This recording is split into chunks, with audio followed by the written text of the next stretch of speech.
Hello, how are you all doing today? This is Oxy Bronco. So I'm here to give some advice.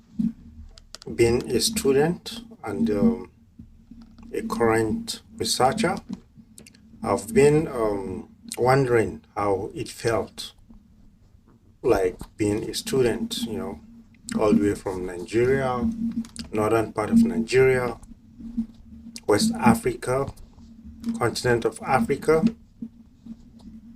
going to study in England, also known as the United Nation.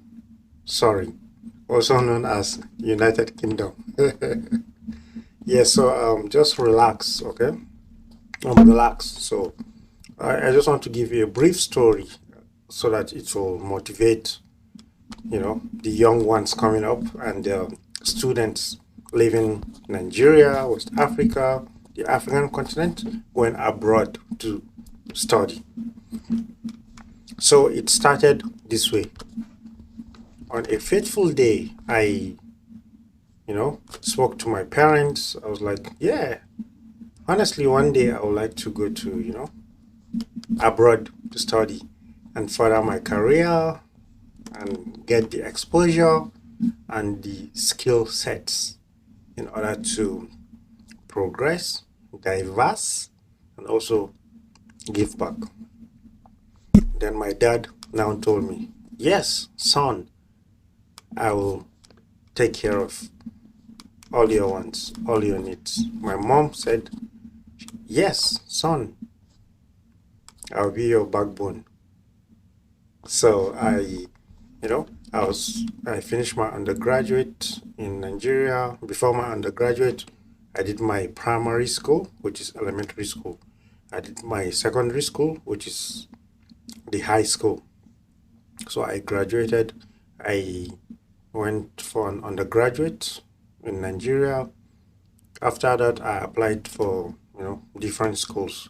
So before I applied, I went on Google and now check the most affordable tuition fee schools based on what I wanted to study in around the world, the Western countries, which was USA, Canada, and England.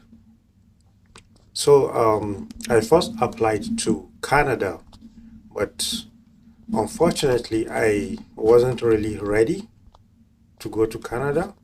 Then I was opportune. I got like three admissions to three different universities in England.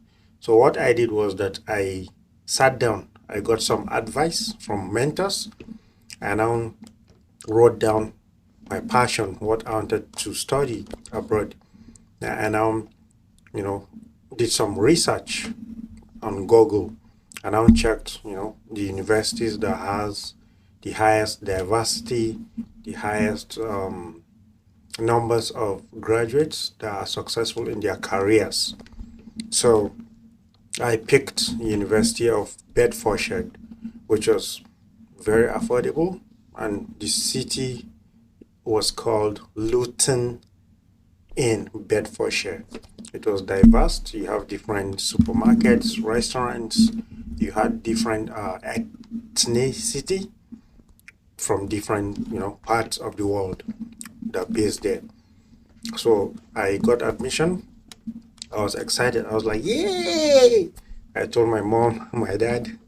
They said, okay, we'll support you.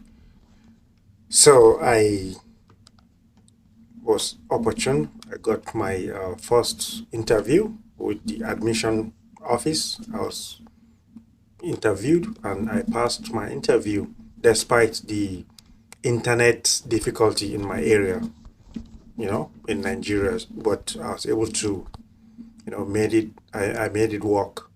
So I interviewed. I got my CAS letter, which was, like an acceptance letter to study, which gave me permission to go ahead and apply for a student visa going to study in the United Kingdom, England, the British Empire. So part of my application requirements were, the financial document statements showing my parents were my sponsors. Then I had my personal statement, which entailed the course that I was going to study.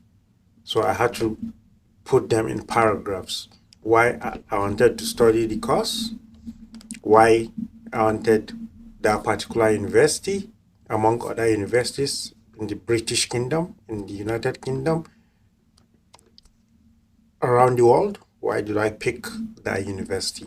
So I was able to give a reason, and I based my reasons based on my short-term goals and my long-term goals. How I will work, read short-term, then to achieve the long-term goals, which is, getting the certification, the degree, furthering my career, getting a full-time job, developing the industry that I selected, and giving back to the community as well, which will enhance development in industrialization, employment, finance, technology. It goes on. So that was part of my personal statement, part of my admission requirements. And I had my transcripts from my previous university. I had it printed and, sent to the university in England. So that was part of my application requirements. So I was opportune to be selected. I had an interview. On the interview, they asked me a lot of questions. They were like, why do you want to study in England? Why not in Nigeria? So I gave them, 5 different reasons. Most of them were personal, and most of them were professional, and most of them were geographical, and most of them were full of tendencies of making the world a better place. Remember that. So I was opportune to pass my interview, got admitted. I now got my admission letter sent to me in an email. I was excited. I was like, yay, Mama, I made it. So one fateful evening, I now printed the admission letter and I gave, to my dad and mom. They were like, "Whoa, son, we are proud of you." Yeah, so I gave them the admission letter. They were excited that their son is going to study abroad. But behind all these excitements, I had to sit down and realize that, okay, I will be leaving home. I will miss my siblings, my cousins, my best friends, my professors, my parents, my grandparents, my uncles, my aunties. I'll also miss my geographical environment. So I now made up my mind that, okay, since I've made this career choice, it's for good.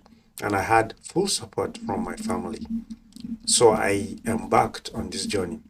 After receiving the admission letter from the university in England, I went ahead to apply for my visa, which, I did it online. I applied online. I was scheduled for an interview. I went to the United Kingdom Embassy in Abuja, which is the capital state of Nigeria. So I went for my interview. I met other students, So I had my interview, and the interviewer, the officer, asked me, those questions. Why do I want to study? I said, I want to study and develop my skill sets and, do more research and bring up more solutions to what we already have. And at the end of the day, I want to give back to the community wherever I found myself. I want to progress, I want to develop. And I believe that if I develop that community, I will develop, the community will develop, and the world will become a better place. The interview was successful. After 4 days, I received my student visa to work as a student 20 hours a week while studying in the United Kingdom. although I didn't have to, work because everything was taken care of by my parents who sponsored me. So I got my student visa and I was excited. I was like, yay! It was stamped on my Nigerian passport. The visa was there. So I sat down and now wrote a checklist of my shopping list that I will have to, stuff that I will need to take along when moving from Nigeria to the United Kingdom. So I make sure I scanned all my credentials and I uploaded them on my personal email just in case if I misplace the paper copy, I have the soft copy. So I was able to do that. Then I was able to open an international domiciliary account, which helped me to, convert the Nigerian currency naira into the British pounds.